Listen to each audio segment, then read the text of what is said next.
गगन GS study point पर आप सभी का स्वागत है। आधुनिक भारतीय इतिहास की आज की क्लास में हम लोग पढ़ेंगे दोस्तों 1857 की क्रांति या रिवोल्ट ऑफ 1857 के बारे में, जहां से 1 से 2 क्वेश्चन हर एग्जाम में पूछे जाते हैं, चाहे वो एसएससी का एग्जाम हो या रेलवे का एग्जाम हो या स्टेट पुलिस का एग्जाम हो। तो आप सभी लोग इस क्लास को एकदम ध्यान से पढ़िएगा और पसंद आए तो गगन जीएस स्टडी पॉइंट चैनल को लाइक शेयर सब्सक्राइब जरूर करिएगा। तो आइए शुरू करते हैं आज की क्लास। तो 1857 की क्रांति से आपको सबसे पहले ध्यान रखना है कि 1857 की क्रांति या विद्रोह के समय इंग्लैंड के प्रधानमंत्री या प्राइम मिनिस्टर थे पारमस्टन। तो ये चीज आपको सबसे पहले ध्यान रखनी है दोस्तों कि 1857 की क्रांति या विद्रोह के समय इंग्लैंड के प्रधानमंत्री या प्राइम मिनिस्टर थे पारमस्टन। इसके बाद आप लोग ध्यान रखिएगा कि 1857 के विद्रोह के समय भारत के गवर्नर जनरल थे लॉर्ड कैनिंग। फिर तीसरी चीज आप लोग ध्यान रखिएगा कि 1857 की क्रांति या विद्रोह के समय भारत के सम्राट थे मुगल बादशाह बहादुर शाह दूती या बहादुर शाह जफर। तो इतनी चीज आपको सबसे पहले ध्यान रखनी है 1857 की क्रांति से कि 1857 की क्रांति या विद्रोह के समय इंग्लैंड के प्रधानमंत्री थे पारमस्टन और भारत के गवर्नर जनरल थे लॉर्ड कैनिंग और भारत के सम्राट थे उस समय बहादुर शाह दूती या बहादुर शाह जफर।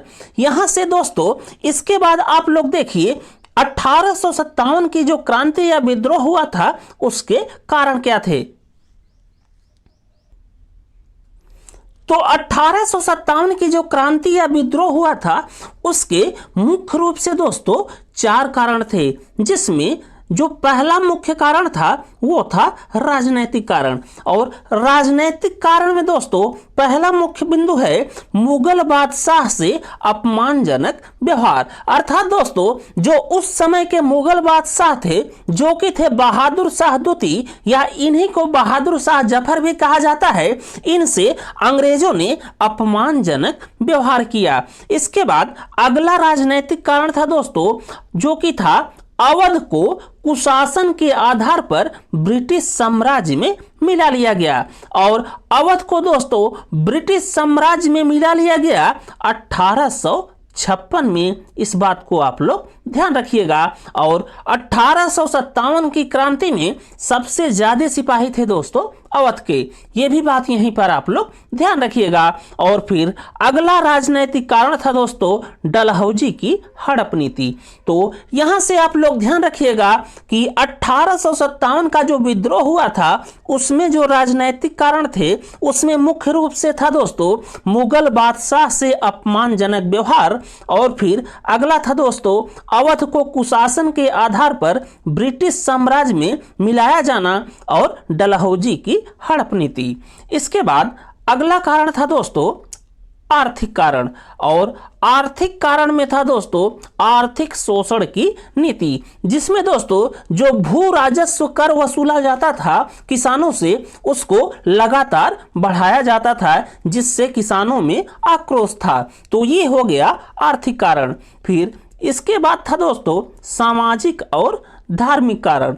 और इसमें आप लोग ध्यान रखिएगा कि विलियम बेंटिक और डलहौजी के द्वारा हिंदू समाज में उपस्थित कुरीतियों जैसे सती प्रथा, बाल विवाह, कन्यावध को दूर करने के लिए कानून बनाने पर जो धार्मिक लोग थे उनके द्वारा विरोध किया गया ईस्ट इंडिया कंपनी को।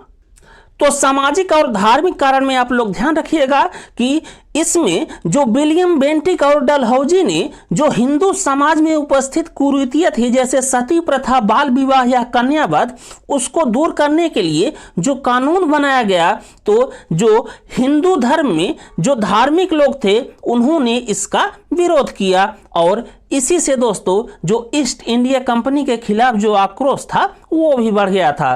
तो ये हो गया सामाजिक और धार्मिक कारण 1857 की क्रांति का। इसके बाद सबसे महत्वपूर्ण कारण देखिए 1857 की क्रांति या विद्रोह का, जो कि था दोस्तों सैनिक कारण।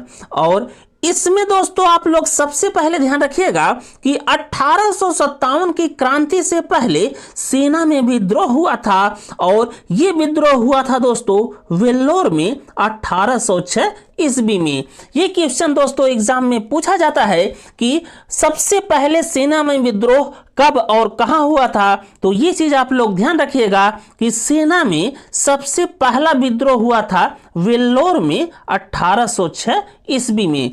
और ये विद्रोह हुआ था दोस्तों माथे पर तिलक और पगड़ी बांधने से जब रोका गया तो सैनिकों ने विद्रोह कर दिया था वेल्लोर में 1806 ईस्वी में।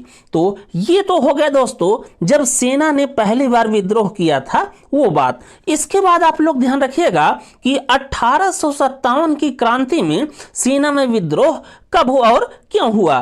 तो यहां पर विद्रोह क्यों हुआ दोस्तों, इसको आप लोग जान लीजिए।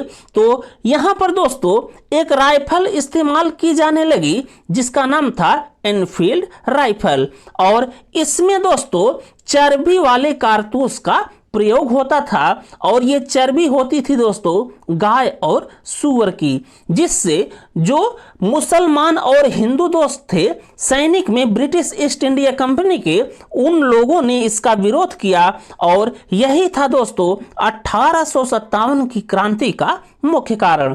तो ये चीज आप लोग ध्यान रखिएगा।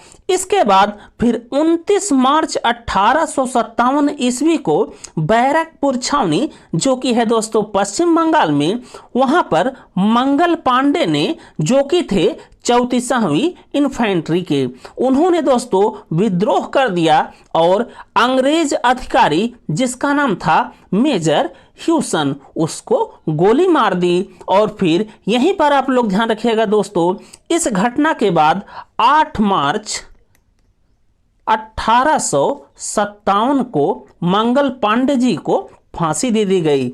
तो इसके बाद दोस्तों 8 मार्च 1857 को जब मंगल पांडे जी को फांसी हो गई, फिर 10 मई 1857 को मेरठ में सैनिकों ने खुला विद्रोह कर दिया और दिल्ली कूच कर दिए। और फिर इसके बाद उन्होंने बहादुर शाह द्वितीय या बहादुर शाह जफर को अपना सम्राट घोषित कर दिया।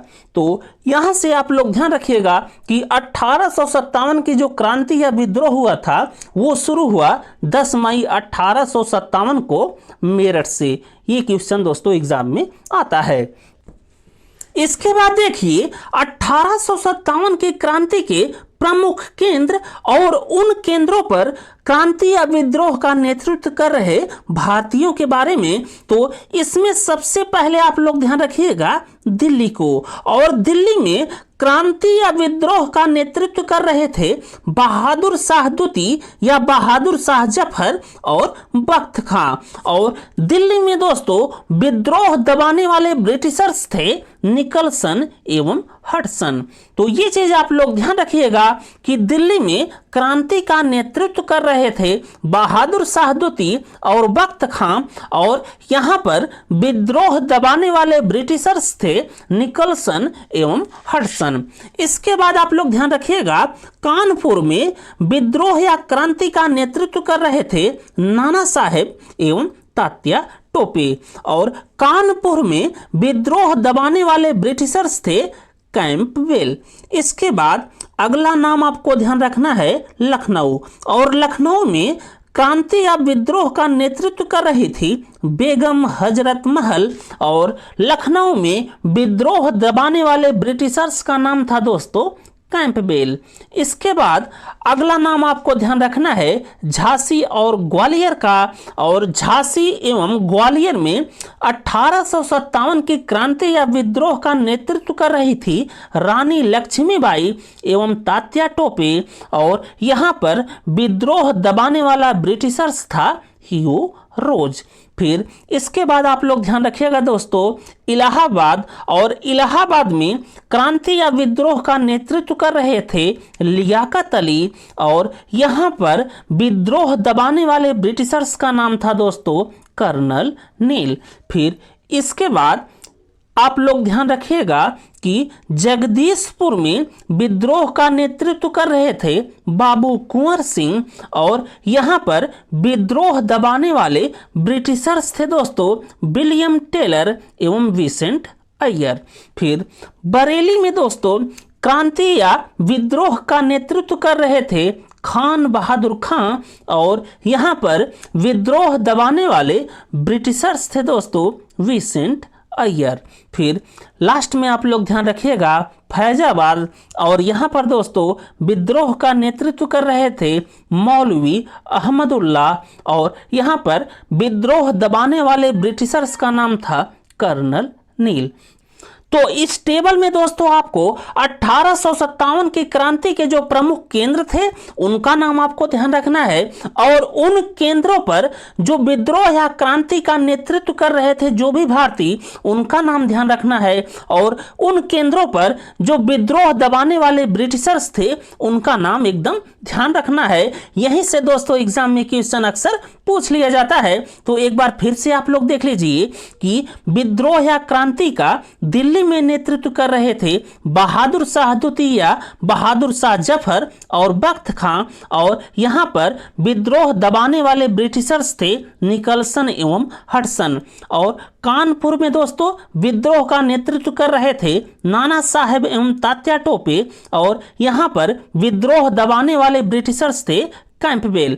फिर लखनऊ में क्रांति या विद्रोह का नेतृत्व कर रहे थे बेगम हजरत महल और यहां पर भी थे विद्रोह दबाने वाले ब्रिटिशर्स जिनका नाम था कैंपबेल। फिर झांसी एवं ग्वालियर में विद्रोह का नेतृत्व कर रही थी रानी लक्ष्मीबाई एवं तात्या टोपे और यहाँ पर विद्रोह दबाने वाले ब्रिटिशर्स थे उनका नाम था दोस्तों ह्यूरोज। और फिर इलाहाबाद में दोस्तों क्रांति या विद्रोह का नेतृत्व कर रहे थे लियाकत अली और यहाँ पर विद्रोह दबाने वाले ब्रिटिशर्स थे कर्नल नील। और जगदीशपुर बिहार में दोस्तों विद्रोह का नेतृत्व कर रहे थे बाबू कुंवर सिंह और यहाँ पर विद्रोह दबाने वाले ब्रिटिशर्स थे विलियम टेलर एवं विसेंट अय्यर।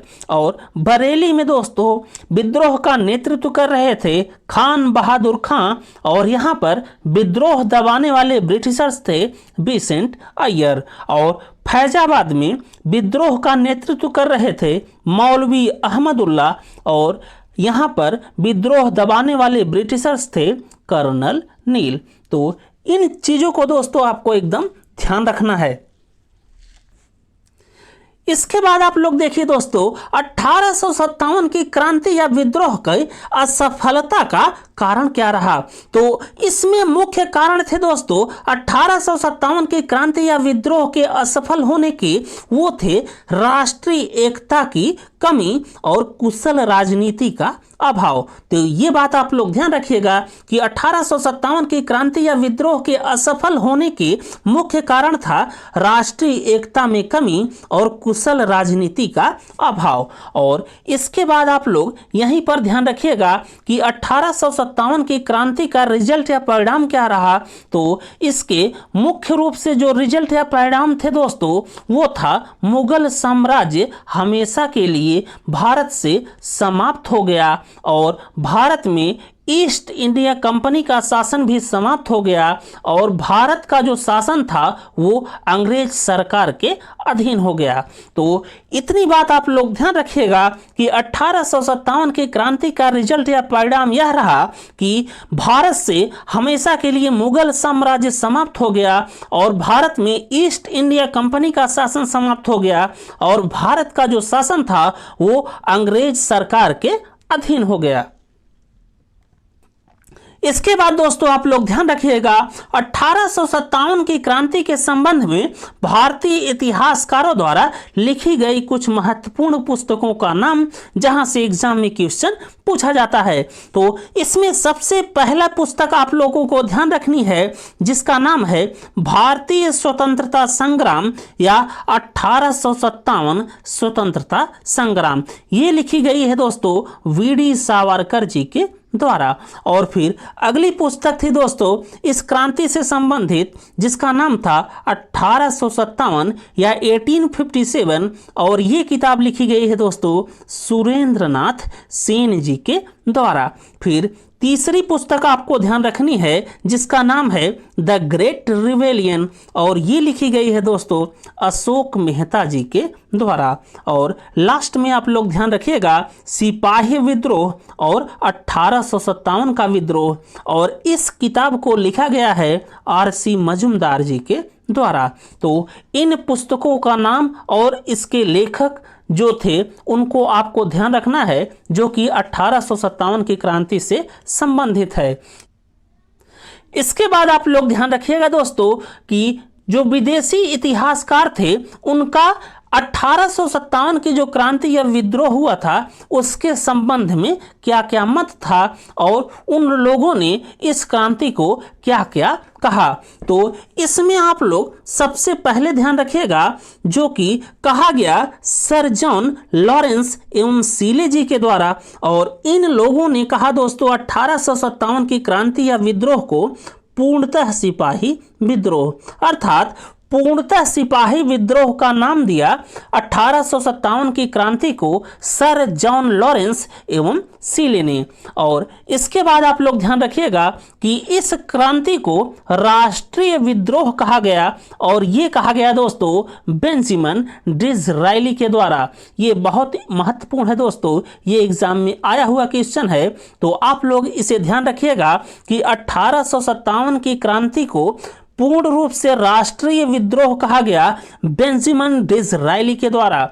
इसके बाद आपको ध्यान रखनी है कि इस क्रांति को सभ्यता और बर्बरता का संघर्ष कहा गया TR होम्स के द्वारा।